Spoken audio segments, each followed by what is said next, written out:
Assalamualaikum warahmatullahi wabarakatuh. Selamat siang pemirsa TVRI Jambi dimanapun Anda berada. Senang sekali saya Mawadah Warahmah kembali menjumpai Anda dalam program acara Hidup Sehat, yang mana tentunya program acara Hidup Sehat akan menambah wawasan Anda seputar dunia kesehatan. Baik pemirsa, telah hadir pada hari ini narasumber kita yaitu fisioterapi Wanti Hasmar MOR. Assalamualaikum Mbak. Waalaikumsalam. Bagaimana kabarnya hari ini Mbak? Alhamdulillah baik. Baik ya, Alhamdulillah. Terima kasih telah hadir di studio TVRI Jambi pada hari ini. Tentunya pemirsa sesuai dengan nama yang saya sebutkan tadi, di awal ada fisioterapi Wanti Hasmar. Tentunya beliau adalah bidang fisioterapi, benar ya Ya, Mbak Wanti? benar. Baik pemirsa, sebelum itu mari sama-sama kita berkenalan lebih dalam kepada Mbak Wanti. Saya ingin tahu nih Mbak, selayang pandang tentang Mbak Wanti, kemudian fisioterapi itu di mana Mbak kuliah dan juga seperti apa aktivitas Mbak kesehariannya. Dipersilakan Mbak Wanti. Ya, baik, terima kasih Mbak Mawadah atas kesempatannya ya. Banyak saya izin memperkenalkan diri. Ada pepatah yang mengatakan tak kenal maka tak sayang, tak sayang maka tak cinta. Bener banget. Jadi perkenalkan, nama saya Wanti Hasmar. Saya salah satu alumni dari D3 Fisioterapi Stigba Jambi dan untuk S1-nya saya ngambil dari Unisa dan untuk S2-nya saya mengambil dari Universitas 11 Maret. Ambil itu adalah Magister Ilmu Keolahragaan. Oh, jadi Nah, MOR itu MOR. Master Olahraga. Iya, berarti. masih Tapi ilmu berhubungan keolahragaan. dengan Fisioterapis. benar. Nah, kemudian untuk profesinya saya mengambil profesi di Medistra, itu adalah profesi fisioterapi tahun 2023 kemarin. Oh, sehingga bisa digelar di depan itu ada Iya. FTR, begitu ya Iya, Mbak Wanti ya? benar. Sangat luar biasa sekali. Kemudian aktivitas Mbak Wanti seharinya di mana nih Ya, kesehariannya? alhamdulillah saya sebagai salah satu dosen fisioterapi di program studi D3 Fisioterapi Stikes Baitur Rahim Jambi.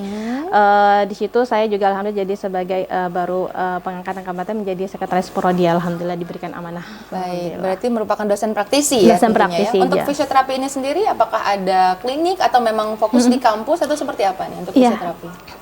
Di sini alhamdulillah sambil saya selain akademisi, saya juga berusaha untuk berkecimpung di bagian praktisi juga.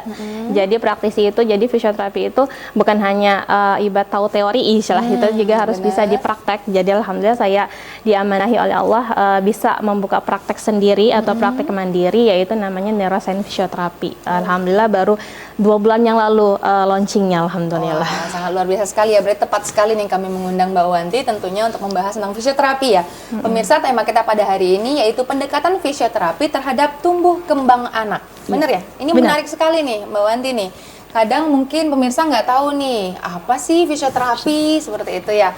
Jadi bagi Anda pemirsa yang ingin bertanya seputar tema kita hari ini, boleh langsung menghubungi kami melalui line telepon nomor 66385, atau bagi Anda yang berada di luar area kota Jambi, silakan menambahkan kode area 0741 atau di nomor 08117433 133.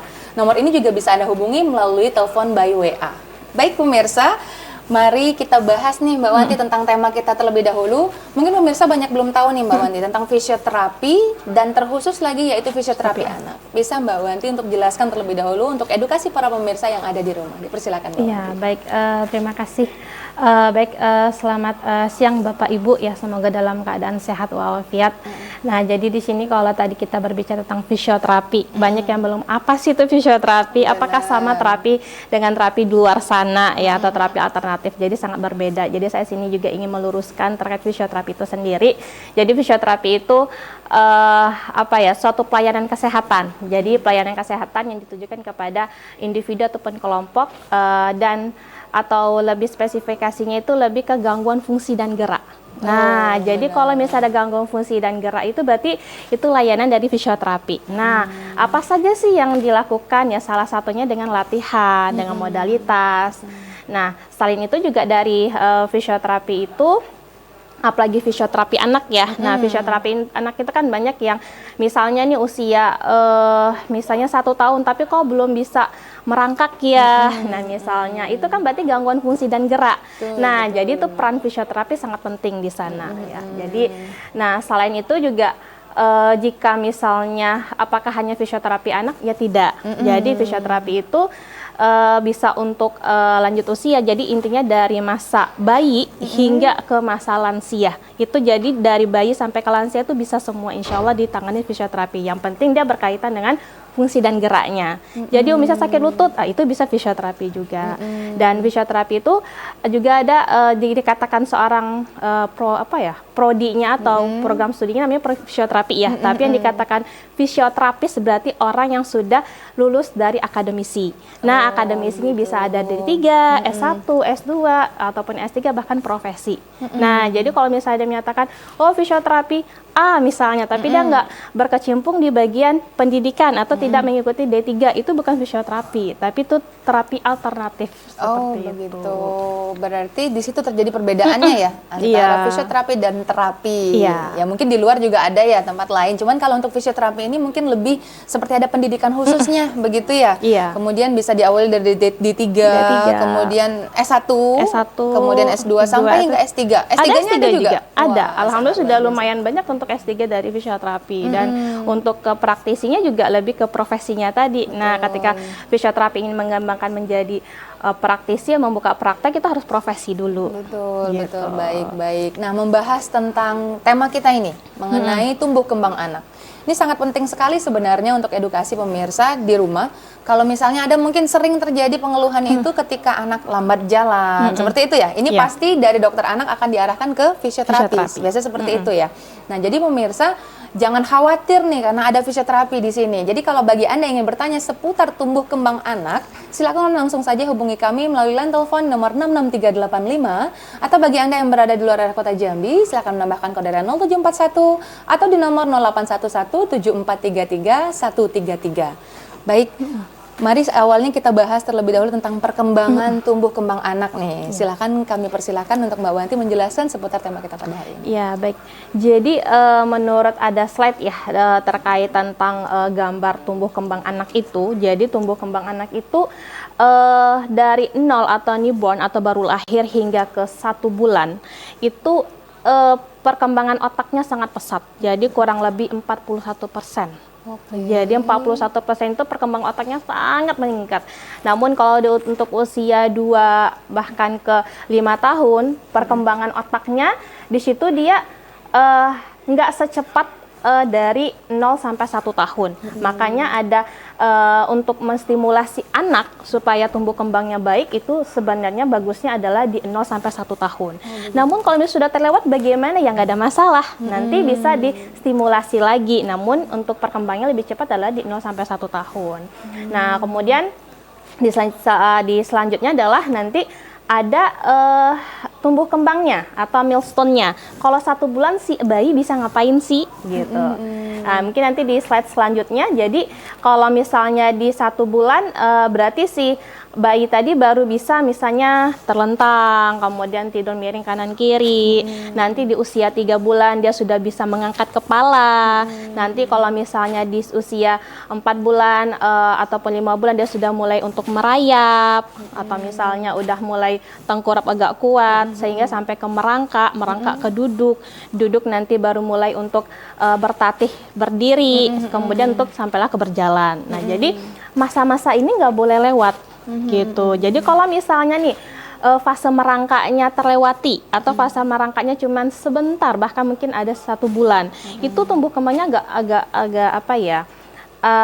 Nantinya agak bermasalah. Karena apa? Karena fase merangkak itulah fase yang sangat luar biasa kalau saya bilang. Karena fase merangkak itu dia mengaktifkan dari otak kanan dan kirinya. Nah, jadi kalau bukan suatu hal yang luar biasa kalau terlalu cepat gitu ya, atau bisa tiba-tiba dari baring langsung berdiri, itu berarti nggak normal berarti ya ternyata ya. Oke.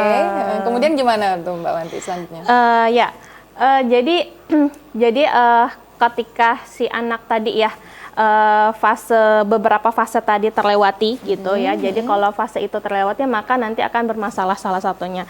Jadi contoh kasus nih, misalnya anak yang si anak tadi belum bisa buat merangkak misalnya. Tadi misalnya di bawah 1 tahun dia udah bisa jalan. Itu kan orang tua sebagai wah hebat ya anak saya, istilah seperti karena udah bisa jalan. Tapi fase merangkaknya itu bisa terlewati cuman hanya 1 bulan misalnya. Nah, jadi mungkin suatu prestasi dia bisa berjalan. Tapi dengan dia fase merangkaknya di skip, seharusnya misalnya 3 bulan 4 bulan dia harusnya merangkak. Berarti kan ketika dia mulai merangkak berarti kan otak kanan dan kirinya aktif tuh. Oh. Nah, berarti kalau cuma 1 bulan otak kanan dan kirinya aktif, berarti kan nanti ke Fasenya depannya terlewatkan pun berarti iya ya? terlewatkan gitu. Jadi sangat penting yang namanya fase merangkak dan satu lagi fase untuk tengkurap. Oh, Nah, iya, tengkurap. jadi terkadang kalau ketika fase tengkurap itu si anak otomatis kan mulai mengangkat kepala tuh Bu, Iya, ya. belajar. Nah, ketika sudah mengangkat kepala, ini kuncinya di kepala sebenarnya. Jadi ketika kepalanya sudah kuat, maka posturnya akan bagus. Tapi kalau misalnya kepalanya ibarat yang belum kuat untuk mengangkat ke atas, itu berarti nanti ada satu problem. Jadi mungkin bisa jadi dia belum bisa duduk, dia belum bisa merangkak dan lain-lain. Kenapa? Karena kunci di kepalanya itu masih lemah. Masih berat gitu ya istilahnya Iya, kepala masih ya. berat. Kita aja kalau berat kepala nggak mau bangun-bangun ya Iya, gitu ya. jadi Iya, sangat benar-benar. penting dan mau saya udah mentengkurapkin anak kok misalnya, tapi mentengkurapkannya tuh jangan di media yang lembek, yang seperti kasur yang Lembut ya? tapi media yang datar. Jadi beda ketika media yang datar sama media yang lembut. Kalau lembut kan otomatis ada perbedaan. Nah, namun kalau ketika media tekanannya datar pun juga berbeda ya tenaga yang sangat. ditimpulkan ya. Baik. Jadi Ya. kemudian berarti pengaruh itu sangat. Jadi fase-fase itu bukan suatu hal yang jadi dia belum bisa jalan nih gitu loh. Harusnya pun harusnya bisa merangkak dulu begitu ya. Kemudian selanjutnya baru bisa tertatih-tatih gitu. Nah, itu menurut Mbak Wanti sendiri kalau banyaknya rata-rata anak-anak ini kalau yang kelewat gitu fase merangkaknya itu jadi seperti apa?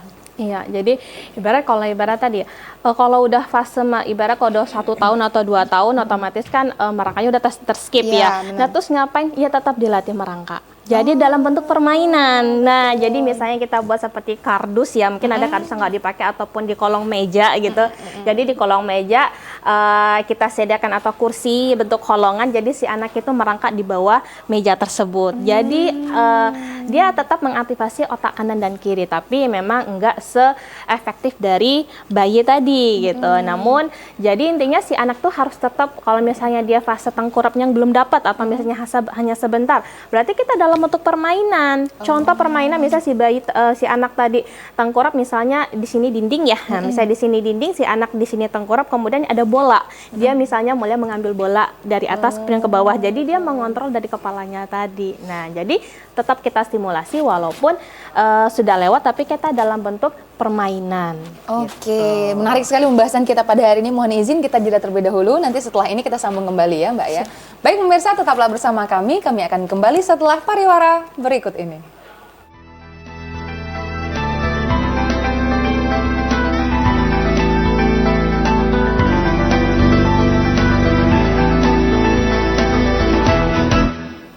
Terima kasih pemirsa, Anda tetap bersama kami dalam program acara Hidup Sehat. Tentunya kami menantikan partisipasi Anda. Bagi Anda yang ingin bertanya seputar tema kita pada hari ini, silakan menghubungi kami melalui line telepon nomor 66385. Atau bagi Anda yang berada di luar area kota Jambi, silakan menambahkan kode 0741 atau melalui telepon WA di nomor 08117433 Tentunya masih dengan narasumber kita yaitu fisioterapis Wanti Hasmar MOR. Baik, Bu Wanti tadi udah banyak sedikit penjelasan tentang bagaimana itu fisioterapi anak, kemudian fase-fase terhadap anak tersebut ya.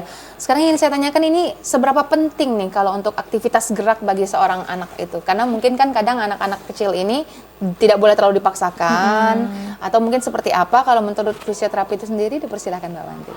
Ya, baik ya. Jadi banyak yang kita sebagai peran orang tua ya, kadang mungkin anaknya riweh misalnya sibuk main loncat sana sini, jadi orang tua yang kayak ini anak kok nggak bisa diem gitu maksudnya. Benar. Jadi banyak orang tua Hyperaktif gitu jadi ya. yang kayak ini handphone biar diem kan kebanyakan seperti itu. Nah, namun ternyata anak itu dia fase buat belajarnya itu adalah dengan permainan sebenarnya ternyata. Jadi semakin anak itu dia semakin banyak belajar atau banyak bergerak, maka di situ semua syarafnya terkoneksi. Nah, jadi kalau contoh tadi ya, kalau misalnya posisinya dia tengkurap atau posisi dia merangkak, otomatis kan bergerak sana sini. Nah, ketika dia mulai bergerak, disitulah antar syaraf itu saling terkoneksi. Nah, jadi kalau si anaknya banyak diem, ya otomatis syarafnya otomatis kan sedikit yang terkoneksi. Nah, jadi sangat penting media atau permainan gitu. Jadi ketika mungkin ada di permainan ataupun contoh di tumbuh kembang ini atau milestone ini, kalau misalnya posisi dia untuk tengkurap tadi ini ketika tengkurap itu bukan hanya dia tengkurap saja, tapi ketika tengkurap itu dia mengaktifasi otot-otot leher, mengaktifasi otot-otot punggung. Jadi ketika dia meningkat ke kepala kan berarti kan kalau lehernya kuat, punggungnya kuat, kakinya kuat gitu. Tapi kalau dan ketika dia mulai tengkurap ini pun juga semua syarafnya saling terkoneksi. Nah, ketika dia mulai merangkak nih, ketika dia di fase 7 bulan udah mulai untuk fase merangkak. Nah, ketika dia merangkak otomatis kan kita nggak mungkin kaki kanan, tangan kanan, pasti kan bersilangan. Tangan kanan, kaki kiri dan berlawanan arah. Kenapa? Nah, itu mengaktifasi otak kanan dan kiri. Nah, jadi sangat penting. Dan ketika si anak itu mulai buat apa ya? Intinya ketika anak itu mencoba sesuatu atau misalnya memanjat, kan kita banyak nggak usah manjat ntar jatuh. Tapi ketika dia memanjat itulah dia mengaktifkan otak kanan dan kiri. Jadi gimana sih cara mengaktifkan otak kanan dan kiri? Cukup lakukan gerakan bersilangan. Gitu. Jadi seperti kita latihan otak. Jadi kan kalau misalnya latihan otak tuh kadang tangan berbeda arah. Nah, ketika latihan otak ini sebenarnya mengaktifkan otak kanan dan kiri karena dia bersilangan gitu. Jadi kalau kita tergantung dari ibu kreativitasnya lagi tadi, berarti kita mengaktifasinya dalam bentuk persilangan. Nah, kalau dari fisioterapi kami lebih ke banyak permainan. Jadi latihannya lebih jadi bukan monoton. Nah, jadi kan kalau anak monoton kan pasti dia bosen. Nah, tapi kalau dari fisioterapi juga dikembangkan dalam bentuk gimana sih anak ini tertarik. Nah, jadi tertariknya dalam bentuk permainan. Jadi mungkin itu peran fisioterapi anak itu tadi ya, yang mana mungkin ketika ibunda-ibunda di rumah tidak bisa gitu atau belum paham untuk hal tersebut, jadi dia bawalah konsultasi ke fisioterapis anak. Baik. Dan selanjutnya kalau untuk kegiatannya itu sendiri seperti apa nih Bu Wanti? Bisa dicontohkan salah satu kegiatan yang sering dilakukan untuk fisioterapi anak? Untuk kegiatan tuh sebenarnya ada ya, dia yang sudah sebut di slide itu. Jadi dia jadi latihannya dalam bentuk permainan sebenarnya intinya. Kalau selain dalam bentuk permainan, kalau dari segi fisioterapi, kalau misalnya dia anak berkebutuhan khusus atau anak ABK, jadi misalnya CP, Down syndrome, nah itu juga emang butuh yang namanya pemeriksaan lebih spesifik dan latihan lebih spesifik. Nah, namun secara secara garis besarnya dia latihannya tadi permasalahannya di mana. Misalnya nih, jadi nanti ada screeningnya dulu gitu. Nah, screeningnya nih, fase merangkaknya di skip nih, nggak dapet. Nah, berarti yang kita latih adalah fase merangkaknya. Ini fase ketika dia jalannya, misalnya dia menggunakan baby walker misalnya di usia 4 bulan atau 5 bulan, belum fasenya. Maka di situ pun dia akan belum masanya, jadi dipaksa buat berdiri padahal belum masanya. Nah, jadi selain misalnya ada kan anak sering masukin benda ke dalam mulut ya. Ketemu benda apapun itu, entah makanan yang berbahaya atau enggak kan enggak mikir tahu ya. Jadi langsung blok dia. makan aja. Itu kenapa? Ya tadi karena ada refleks yang di bagian mulut itu belum tersimulasi. Nah, latihannya gimana? Contoh misalnya ada balon. Ada balon kecil ya, atau misalnya bola kecil, ada pipet. Jadi si anak itu niup si pipet tadi dengan meniup balon tadi. Nah, atau misalnya tisu nih, kita latihan, ayo kita lomba tiup tisu misalnya. Siapa yang menang? Jadi kita bentuk ke anak tuh bukan, ayo dek tiup tisunya enggak, tapi kita juga bermain peran di sana. Jadi kita seperti jadi lebih ke termotivasi si anak. Ayo kita lomba siapa yang menang. Kan kalau anak-anak itu kan dia paling senang kalau diajak suatu hal yang menantang gitu. Jadi si anak pun insya Allah akan ikut.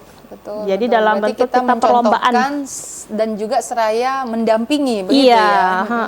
Jadi sangat penting di situ. Jadi bukan hanya ada yang merangkak, ya nggak kayak gitu juga. Jadi bisa aja kita ikut peran. Gitu ya.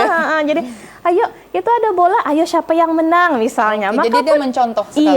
Dia akan mencontoh. Jadi pun anak pun nggak bakal mau kita latih satu jawaban, dia nggak bakal merasa lelah karena itu satu tantangan gitu buat dia. Dan juga dia merasa ditemani ya. Ada perasaan, wah ini ada yang mengajari nih, bentuknya seperti ini, contohnya seperti itu. Oke.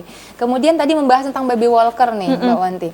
Itu baby walker itu baikkah untuk pertumbuhan kembang anak atau seperti apa saran penggunaan baby walker itu sendiri? Ya, dalam fisioterapi ya, mungkin kalau dalam masyarakat awam mungkin ya cuman dibeli kemudian anak ditaruhin plak sudah gitu lah kan, bener ya. Nah kalau untuk menurut fisioterapi sendiri seperti apa ya? Ya, jadi kalau dengan adanya baby walker ya emang saya juga sebagai seorang ibu kadang mungkin riwah dengan aktivitas anak, dan iya, banyak bener. lain-lain. Dah daripada riwah dah masukin baby walker. Nah, tapi ketika mempelajari lagi, belajar lagi ternyata ketika si anak tadi misalnya nih dia fase misalnya 6 bulan ya atau misalnya 7 bulan sudah diberikan baby walker atau misalnya kurang dari itu. Nah, itu sebenarnya kalau kita lihat tadi tumbuh kembang anak kan usia 10, 11, 12 sudah mulai untuk berdiri. Nah, ketika 11 tuh atau 12 bulan tuh udah mulai berjalan. Nah, tapi kan kita mundur menjadi misalnya 6 bulan, 7 bulan kita paksa. Jadi ibarat kakinya belum kuat loh. Nah, jadi ibarat kata-kata paksa tuh belum masanya dia berdiri, tapi kita paksa kakinya buat berdiri dengan baby walker tadi, bahkan ataupun ditatih. Iya. Nah, ditatih misalnya usia udah mulai berdiri misalnya usia 10 bulan, tapi ibarat dia kan baru bisa berdiri dengan pegangan, tapi kalau kita tatih dia jalan misalnya, malahan itu tuh dia kan belum fasenya buat berjalan. Nah, tapi kalau kita paksa seperti itu bisa jadi dia jalannya jinjit nanti ketika mungkin dia bisa jalan karena ya. dia bisa aja jalan jinjit atau duduknya double way sitting. Jadi duduk double way sitting itu kakinya yang kayak duduk kodok kalau saya bilang bersimpul gitu ya? Seperti ini. Itu malahan membuat otot-otot perutnya tuh atau otot-otot posturnya tuh nggak pernah bagus. Jadi mungkin dia kan nggak bisa tahan duduk lama ataupun yang lain-lain gitu. Jadi ada saran penggunaannya ya usia keberapa atau mungkin tidak perlu sering-sering diletakkan di baby walker kali ya. Kalau bisa menjadikan dia kurang aktif ya karena kan terbatas jadinya hanya di baby walkernya aja. Kemudian juga si anak jadi mungkin yang biasanya nanti lepas dari baby walkernya susah kali kan begitu ya kalau udah terbiasa di baby walker begitu ya. Iya. Dan kemudian untuk yang lain nih ada juga istilah saya pernah dengar ini mitos atau fakta tentang anak kalau misalnya belum bisa jalan itu kakinya dipukulin pakai belut atau lele gitu. Nah, itu seperti apa dalam fisioterapi? Apakah memang benar ada saraf yang terkena gitu kalau ditampolin pakai belut tadi gitu kan?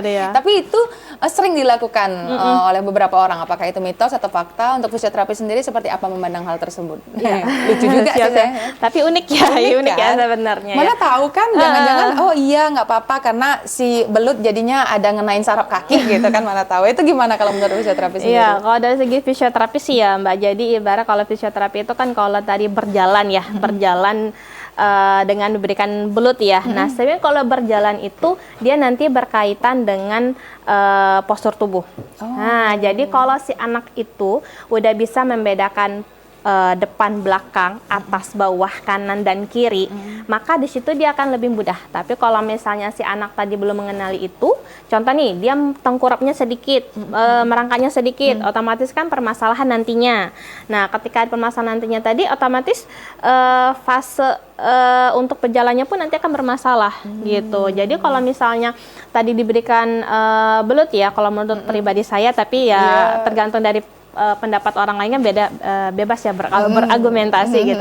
Tapi seperti mitos sebenarnya. Jadi ibarat kalau anak itu mau bisa berjalan, fase semua itu harus terdapatkan gitu atau dilakukan. Nah, maka dia akan bisa berjalan sendiri gitu. Nah, makanya inilah fungsi fisioterapi. Nah, salah satu di praktek kami pun di Neuroscience Fisioterapi pun kami ada fasilitas screening tumbuh kembang anak. Nah, jadi screening tumbuh kembang anak atau refleks primitif, jadi kita tahu nih refleks mana sih yang belum mateng gitu. Nah, jadi misalnya nih anak misalnya dia belum bisa buat artikulasi masih kurang jelas misalnya. Itu salah satu kalau dari screeningnya refleks shockingnya belum termateng atau belum terintegrasi.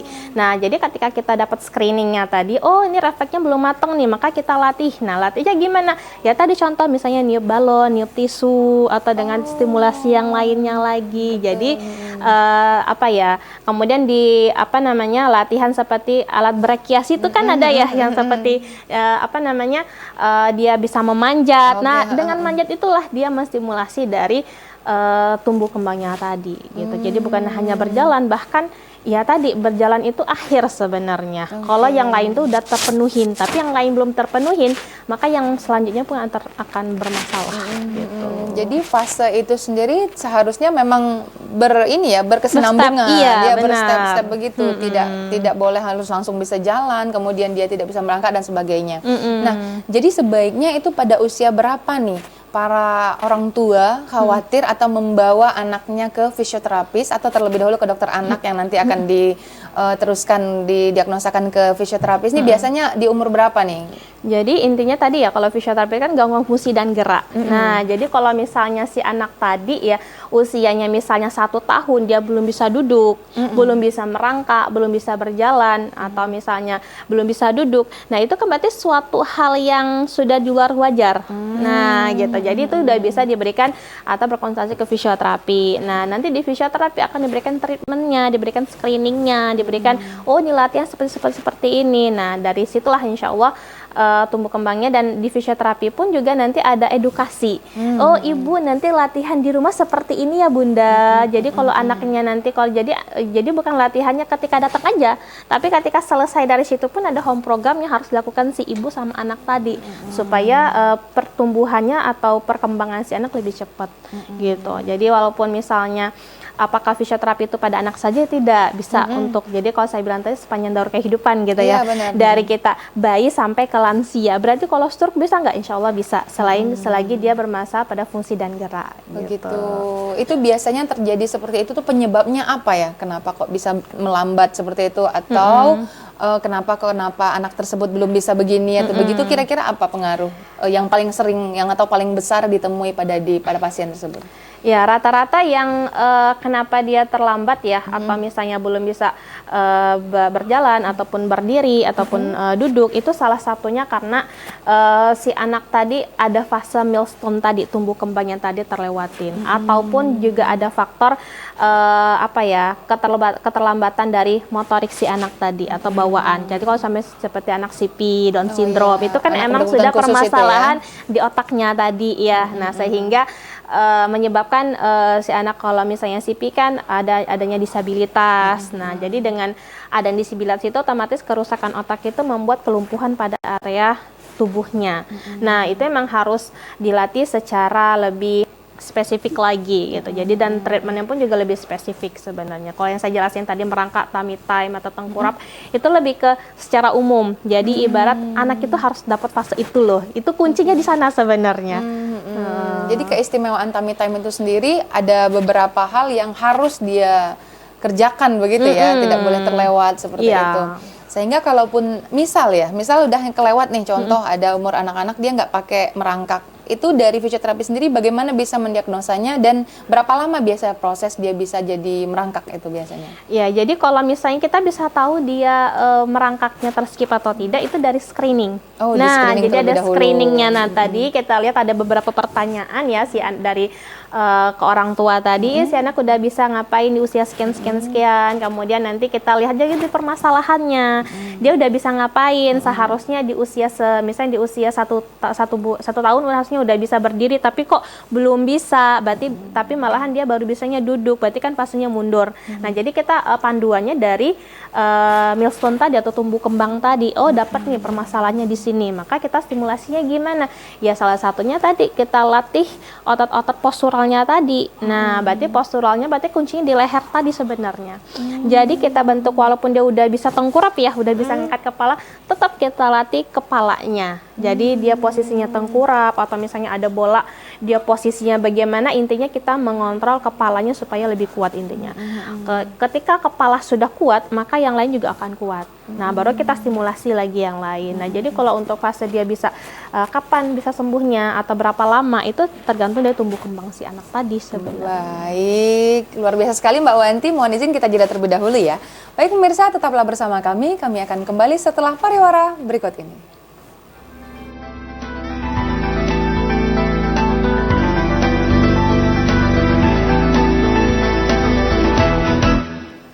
Terima kasih pemirsa, Anda tetap bersama kami dalam program acara Hidup Sehat. Tentunya kami menantikan partisipasi Anda. Bagi Anda yang ingin bertanya seputar tema kita pada hari ini, silakan langsung saja menghubungi kami melalui line telepon yang nomor 66385 Atau bagi Anda yang berada di luar area kota Jambi, silakan menambahkan kode area 0741 atau melalui telepon WA di nomor 08117433 133. Mari silahkan bergabung bersama kami apabila Anda ada pertanyaan seputar tumbuh kembang anak, yang mana nanti fisioterapis Wanti Hasman akan menjawab seputar pertanyaan Anda tersebut. Baik Mbak Wanti, tadi sudah banyak dijelaskan tentang seperti apa tumbuh kembang anak tadi. Nah, saya tadi ada mendengarkan tentang tengkurap dan juga tentang ada merangkak. Nah, bisa dijelaskan keistimewaannya itu sendiri apa, dan mungkin bisa dijelaskan melalui slide tadi yang sudah Bu persiapkan. Dipersilakan. Iya. Jadi ya, yang terkait tentang tengkurap. Jadi tengkurap itu memang suatu hal yang istimewa yang Allah siapkan sebenarnya. Berarti kunci merangkak itu sangat banyak, mungkin bisa dilihat di gambar ya. Jadi merangkak itu yang selain kita mengontrol kepalanya menjadi lebih kuat, kemudian tangannya juga saling, otomatis kan kalau ketika dia tengkurap kan nggak mungkin diam ya, pasti mulai tangannya gerak sana gerak sini. Nah, jadi mengaktifkan tubuh bagian kanan, mengaktifkan tubuh bagian kiri. Nah, bagian atas mengaktifkan tubuh bagian atas, bagian bawah, bagian depan, dan bagian belakang. Nah, ketika semua tubuh itu diaktifasi dengan baik, maka otot-otot yang lain pun akan kuat. Jadi fondasinya, kalau saya bilang, kalau bangunan itu kalau fondasinya kuat, maka bangunnya kuat. Betul. Tapi kalau fondasinya lemah, bangunnya bukan lemah. Nah, sama. Kalau pada anak-anak tumbuh kembangnya bagus, berarti fondasi dasarnya harus kuat dulu. Gimana? Perbanyaklah tengkurap. Nah, jadi ketika tengkurap ini juga dia mengaktifasi dari otot-otot postural.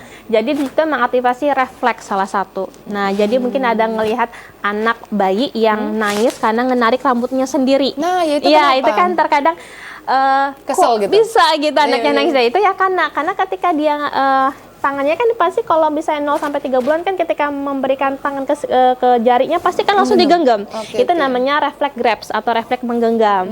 Nah, ketika dia refleks menggenggam ini dia masih aktif 0 sampai 4 bulan. Nah, kalau misalnya sudah di melebihi fase itu seharusnya sudah tidak ada lagi. Nah, namun kenapa sekarang masih ada? Ya tadi anak itu jarang dilatih untuk tengkurap atau merangkak. Ketika dia tengkurap otomatis kan tangannya awal seperti ini pelan-pelan akan membuka. Nah, jadi untuk menggenggamnya berkurang. Nah, kenapa dia bisa menarik itu? Karena refleks itu dia kan ada otak sama batang otak ya. Nah, kalau otak itu berkaitan dengan gerakan yang kita sadari. Contoh saya memegang handphone. Nah, itu adalah otak atau ada korteks. perintah Iya, ya, ada gitu perintah ya. kita sadar. Namun kalau misalnya berkaitan dengan batang otak, saya mau lurus kan saya nggak mikir. Oh, ini kaki saya harus kanan ke kiri. Betul. Atau saya mau minum nggak perlu kaki saya harus ke depan, harus ke belakang kan enggak, itu secara Refleks otomatisasi, aja, otomatis. refleks tanah. Kalau yang refleks tadi ya, seperti merangkak ya. Nah, ketika merangkak itu kan tangan kan nggak mungkin seperti ini kan, Iya. pasti tangannya akan membuka. Nah, jadi refleksi menggenggam tadi pelan-pelan akan terstimulasi juga. Pelan-pelan si anak akan membuka tangannya. Kemudian kalau bagian kaki gimana ya, sama. Otomatis kan ketika merangkak kan tangan kanan kaki kiri. Nah, itu mengaktifkan juga otaknya tadi gitu. Nah, selain ketika dia merangkak otomatis kan kepalanya kan nggak begini duduk terus ya. Betul, Pasti lihat ke pasti atas, ke mendongak kanan, ke atas, ke kiri. kanan. Nah, otot-otot posturalnya akan semakin bagus lagi gitu. Dan kan ada namanya refleks spinal galan. Nah, refleks spinal galan itu berkaitan dengan punggung. Nah, ya? Jadi kalau misalnya Tulang anak yang punggung ini berarti? iya, jadi kalau disentuh sedikit dia kadang refleks.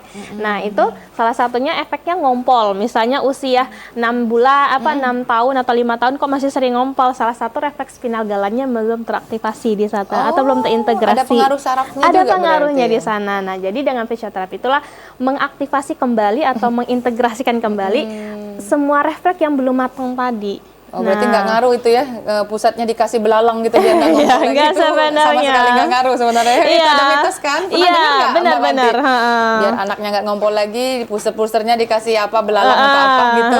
benar. Nah, itu berarti hubungannya lebih seperti kayak ada saraf yang Ada sarafnya mempengaruhi atau tersebut. refleksnya tadi Refleksnya. ya, atau misalnya tadi refleks spinal galan, atau misalnya refleks grasp tadi ya, menggenggam. Misalnya ada anak yang tulisannya susah banget dibaca, misalnya ada yang Oke, tulisannya rapi banget.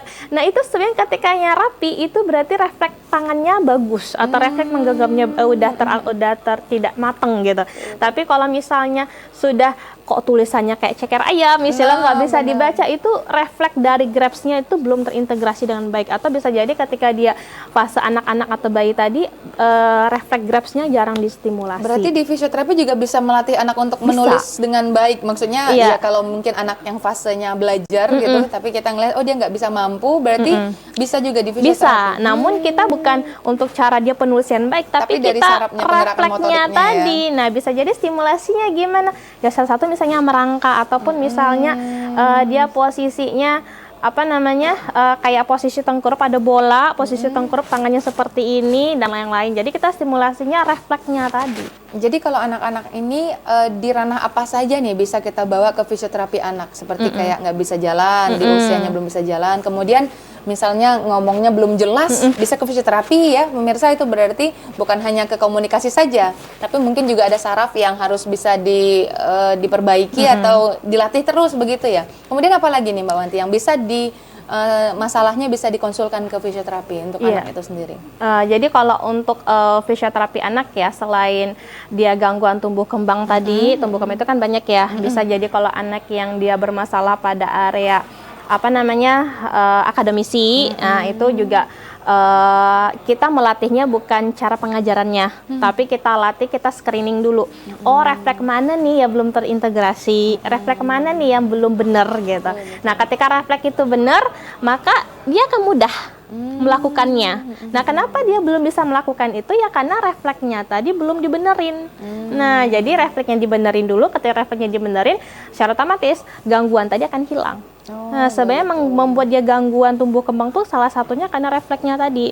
Nah, selain itu juga kalau misalnya anak yang kebutuhan khusus ya seperti CP, Down syndrome, memang pasti membutuhkan yang namanya fisioterapi ataupun terapi okupasi dan yang lain juga bisa gitu ya. Kalau dari segi fisioterapi berarti yang ototnya kaku banget gimana supaya bisa bisa lurus kembali misalnya. Itu kan emang ada treatmentnya tersendiri. Nah, kemudian selain itu juga kalau misalnya anaknya tadi dia ada gangguan secara perilaku ya, misalnya atau hiperaktif, itu bisa insya Allah. Tapi dengan kita refleksnya tadi gitu, screening dulu nih, screening refleks ini nih yang belum matang, insya Allah nanti bisa ada perubahan mudah-mudahan. Jadi kalau untuk anak tantrum berarti juga bisa ya, kalau untuk hubungannya ke fisioterapi misalnya nggak mau melakukan sesuatu, mungkin karena apa, mungkin ada yang sakit di badannya, seperti itu kali ya Mbak Wanti? Iya, kalau misalnya untuk anak tantrum itu kan ada juga dari psikologi ya, jadi banyak ya. Jadi kalau ibarat kalau tantrum itu kan emang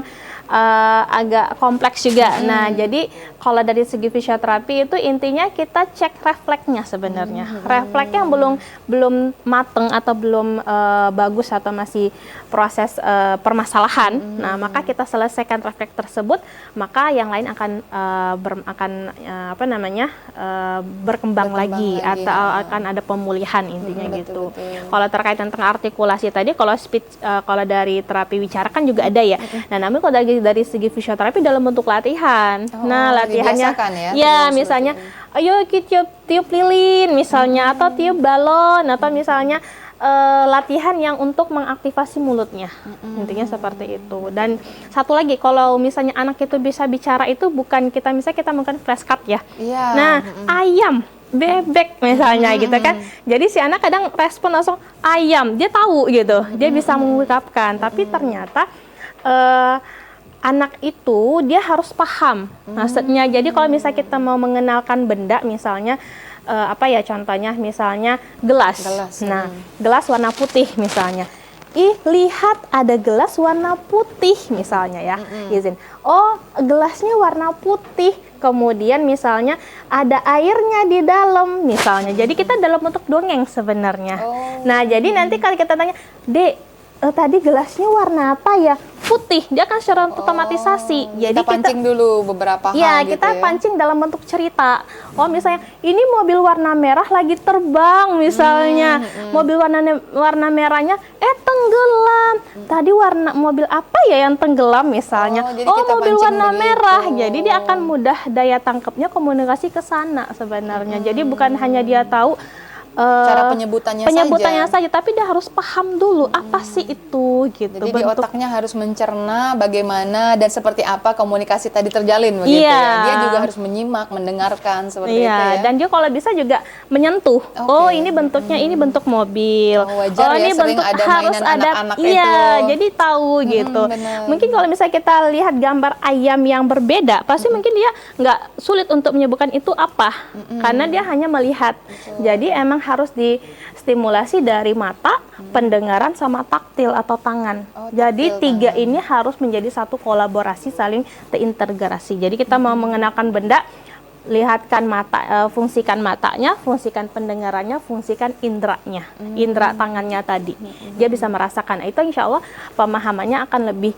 Jadi banyak yang bilang anak itu paham gitu. Jadi bukan hanya tahu. Kalau tahu kan bisa tahu dia, tapi nggak paham gitu. Paham. Nanti dia ngomong aja nggak tahu apa maksud dari omongannya. Kan sering gitu ya anak-anak ya. Baik, jadi edukasinya itu harus nyampe istilahnya ya, bukan hanya dari bagaimana pengucapannya, tapi motoriknya juga jalan. Kemudian dia berpikir juga. Jadi dia tidak seolah-olah hanya cuap-cuap aja ngobrol aja, tapi tidak tahu apa yang disampaikan. Nah, kemudian masalah tadi permainan nih, berarti beberapa hal yang sangat penting untuk anak-anak itu untuk lebih baik membelikan mainan dibanding memberikan gadget. Berarti seperti itu ya kalau untuk anak-anak. Saya sekarang sudah sangat biasa sekali melihat anak-anak bayi mah bawaannya udah gadget-gadgetan. Itu tujuannya kan mungkin biar anak anteng.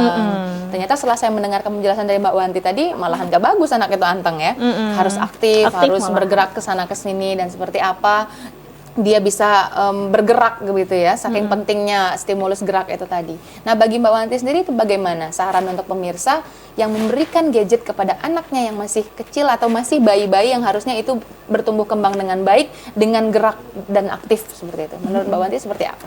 Ya, jadi saya juga masih proses pembelajaran ya, Mbak Mawadah ya. Jadi ada saya dari Dr. Aisyah Dahlan ya, dari psikologi anak itu sangat luar biasa. Kalau saya juga yang berada di sana. Jadi intinya sebenarnya kalau anak menggunakan gadget, sekarang kan kita mendidik anak itu sesuai dengan eranya sebenarnya. Nah, sekarang kan era gadget ya, bukan berarti kita mengiyakan dia menggunakan gadget 24 jam ya, tidak. Nah, walaupun dia ada waktu-waktunya, dan ketika si anak menggunakan gadget, ya kita harus mendampingin. Nah, oh itu main apa dek misalnya, oh itu warna siapa yang menang, siapa yang kalah. Jadi kita berinteraksi di situ. Jadi bukan hanya plug anak main sendiri. Dan ibarat emang kalau itu ada fase, ada waktu-waktunya tadi. Nah, kalau misalnya dalam bentuk permainan ya, jadi kalau di praktek yang kami yang kami lengkapin di situ ada seperti alat permainan berakiasi, jadi seperti alat panjatan.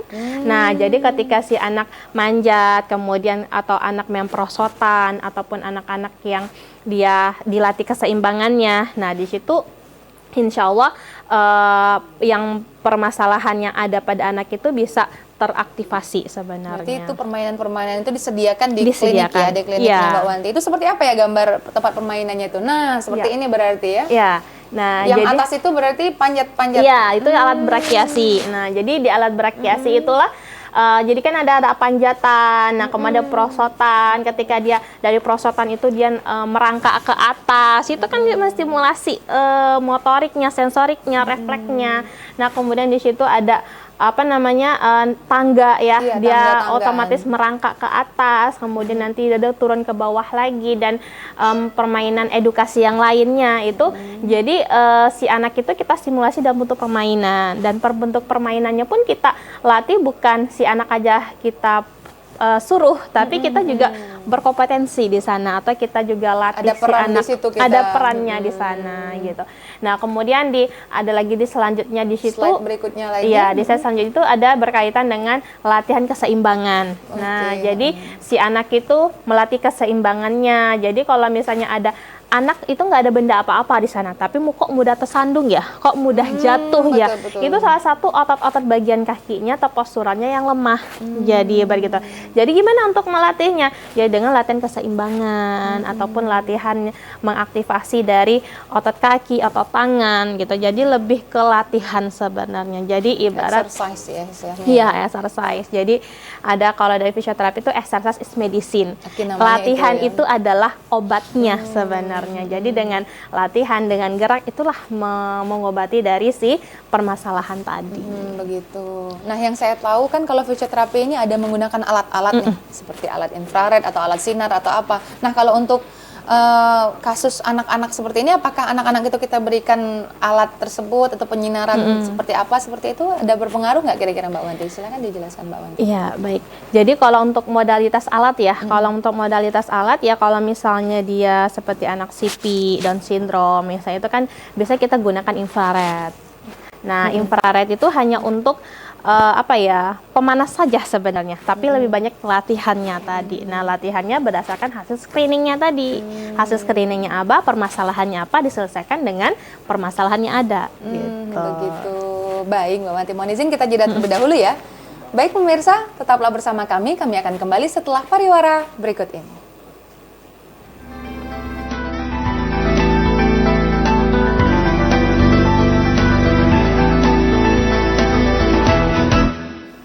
Terima kasih pemirsa, Anda tetap bersama kami dalam program acara Hidup Sehat, tentunya masih bersama fisioterapis kita yaitu Mbak Wanti. Mbak Wanti, tadi sangat luar biasa sekali sudah dijelaskan panjang lebar tentang bagaimana peran fisioterapi tadi terhadap tumbuh kembang anak. Nah, ingin saya tanyakan sekarang ini lebih ke manfaatnya nih.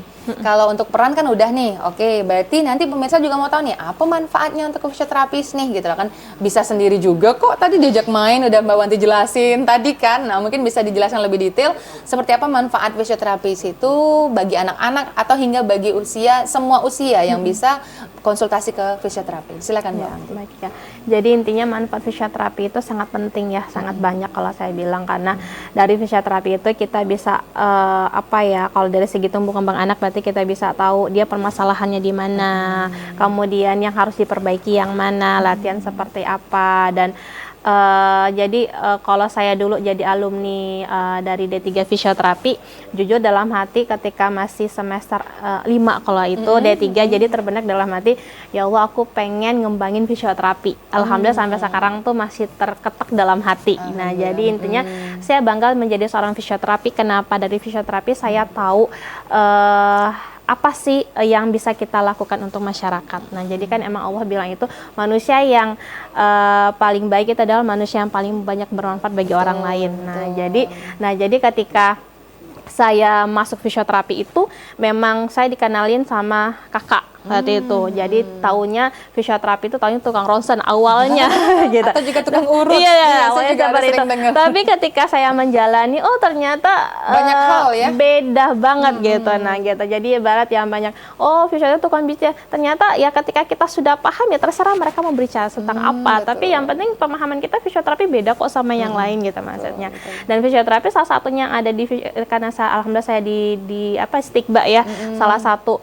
Dan alhamdulillah di Stigba itu baru satu-satunya fisioterapi yang ada di Provinsi Jambi, jurusan gitu, yang di bagian Jambi. Ya?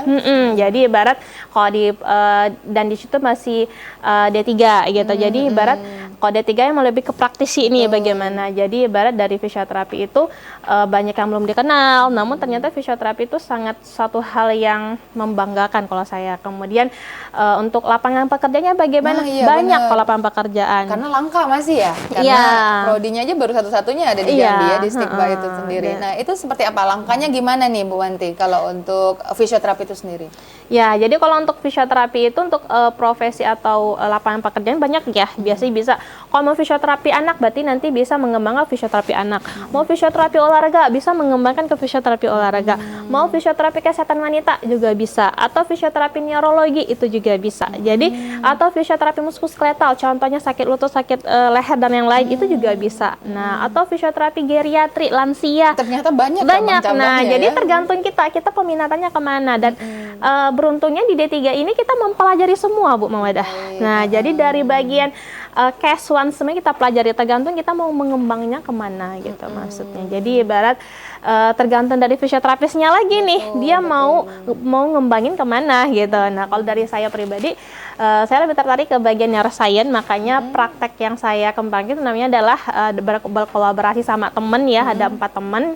Nah, jadi emang neuroscience fisioterapi. Nah, kenapa neurofisioterapi? Jadi fisioterapi berdasarkan ilmu syaraf. Nah, jadi ilmu syaraf ini ternyata sangat luar biasa yang Allah ciptain. Betul. Jadi tubuh kita itu bisa nyembuhin sendiri loh kalau kita tahu caranya gitu. Nah, sebenarnya seperti itu ya, selain konsultasi juga mungkin ya, karena kalau sendiri aja kan mungkin bingung gitu ya. Berarti hingga bisa membuat klinik sendiri ini seperti apa Bu Wanti kalau untuk fisioterapi sendiri? Apakah sudah harus ada step-stepnya atau ada legalitas tertentu sendiri? Bisa dijelaskan Bu Wanti? Pasti ya. Jadi kalau untuk jadi kalau misalnya kalau intinya kalau membuka praktek mandiri itu emang harus kita dari profesi fisioterapi itu sendiri. Nah, jadi syaratnya kalau dulu masih bisa D3. Kalau sekarang nggak bisa lagi. Sekarang udah harus profesi gitu. Jadi kalau sudah profesi fisioterapi sudah diberikan kewenangan untuk membuka praktek mandiri. Nah, jadi kalau untuk legalitasnya tetap ya, jadi kita mengurus STR, surat tanda registrasi, kita mengurus SIP, surat izin praktek ke Dinkes atau sekarang ke Pintu Satu Sehat. Nah, jadi barulah nanti kita mau mengembangin kemana nih gitu. Berarti itu semua ada step-stepnya ya gitu kan, mulai dari kalau untuk dosen sendiri berarti harus backgroundnya selesai dari tamatan S2 fisioterapi. Ya, jadi ada seperti 2 Bu Wanti ya berarti ya, mau ngambil akademisi berarti di S2-nya, kalau mau ngambil profesinya berarti di D4-nya. Begitu, luar atau biasa di sekali. profesinya gitu. Berarti penting ternyata pemirsa untuk fisioterapi itu sendiri dalam kehidupan kita. Mungkin sudah jelas sekali dijelaskan oleh Mbak Wanti tadi bahwa fisioterapi itu bukan hanya melulu tentang pijet atau tentang apa tadi ya, macam-macam pemikiran yang hanya tentang oh ini cuma pakai alat aja, sinar dan sebagainya. Sedangkan itu sebenarnya penunjang ya, sangat berarti sekali bagi baik itu habis konsul dari dokter kan ada diarahkan untuk fisioterapi. Nah, untuk fisioterapi sendiri ini Mbak, untuk pengetahuan pemirsa itu di cover BPJS atau enggak ya kira-kira ya kalau untuk fisioterapi ini sendiri, tindakan-tindakannya? Iya, kalau untuk di rumah sakit ya masih di cover BPJS ya. Kalau di rumah sakit maksudnya Ada rujukan ya dari Vaskes pertama, ada rujukannya kemudian gitu maksudnya. Namun kalau misalnya di bagian praktik mandiri ya seperti biasa. jarang. masih ibarat ya, karena dia mandiri ya, profesi dari mengembangkan sendiri ya jarang sih ibarat yang berkolaborasi banyak. Tapi nggak tahu ya kalau di luar sana mungkin ada, tapi setahu saya sih bekerja masih sama klinik kali ya. Jadi tetap diklaim dari BPJS-nya tadi. Baik, sangat bermanfaat sekali pada hari ini pembicaraan kita nih Mbak Wanti, terutama tentang tumbuh kembang anak di peran fisioterapi itu tadi. Baik, tampaknya kita sudah berada di penghujung acara nih Mbak Wanti, bisa berikan kesimpulannya tentang tema kita pada hari ini. Dipersilahkan. Ya, baik. Jadi intinya kesimpulan fisioterapi tumbuh kembang anak ini bagaimana kita sebagai orang tua ya bisa memfasilitasi anak dalam bentuk permainan. Jadi intinya biarkan anak bergerak, biarkan anak beraktivitas. Ketika anak beraktivitas, bergerak, disitulah anak mengaktifasi semua organ tubuh dalamnya. Jadi anak tumbuh kembangnya pun insya Allah akan baik. Namun kalau anak yang kita nggak boleh ini, nggak boleh itu, malah membuat anak itu terbatas. Nah, itu otomatis juga membatasi. Nah, kemudian juga terkait tentang pentingnya yang namanya tengkurap dan fungsinya merangkak. Dan merangkak pun juga tadi bukan di media yang lembut juga, tapi tengkurapnya juga media yang datar. Nah, jadi sangat banyak kunci atau keistimewaan yang Allah berikan ketika anak itu tengkurap sama merangkak. Jadi itu paling efektif insya Allah gitu. Jadi intinya kita fasilitasi anak buat latihan, buat beraktivitas. Anak itu akan belajar ketika dia bermain. Intinya seperti itu. Dan dari fisioterapi insya Allah akan mengaktifasi dari permasalahan yang ada. Nah, adanya fisioterapi, maka di situ dia akan ataupun fasilitas dari NS Fisioterapi pun kami memfasilitasi dari screeningnya dulu. Nah, jadi screeningnya bagaimana, apa hasil screeningnya, nanti pelatihannya bagaimana, dan program latihannya di rumah seperti apa. Dan di Neuroscience Fisioterapi itu bukan hanya menangani anak saja, bukan mengenangi anak saja ternyata. Di situ juga kami mengembangkan ke kasus-kasus muskuloskeletal dan neuro. Jadi kalau misalnya ada gangguan syaraf, gangguan otak, gangguan otot, insya Allah akan terstimulasi, akan kami tanganin juga insya Allah gitu. Baik, wah terima kasih penjelasannya Mbak Wanti. Kesimpulannya juga tadi udah dijelaskan beberapa tentang fisioterapi yang bukan hanya pada anak saja, tapi bisa di semua usia hingga lanjut usia ya. Pokoknya selagi ada keluhan yang berhubungan dengan motorik gerak dan saraf itu bisa juga langsung konsultasi ke fisioterapi. Baik Mbak Wanti Hasma, terima kasih atas kehadirannya pada hari ini di Sudah TVRI Jambi. Baik pemirsa, demikianlah program acara Hidup Sehat pada hari ini. Saya Mawada Warohmah pamit. Assalamualaikum warahmatullahi wabarakatuh.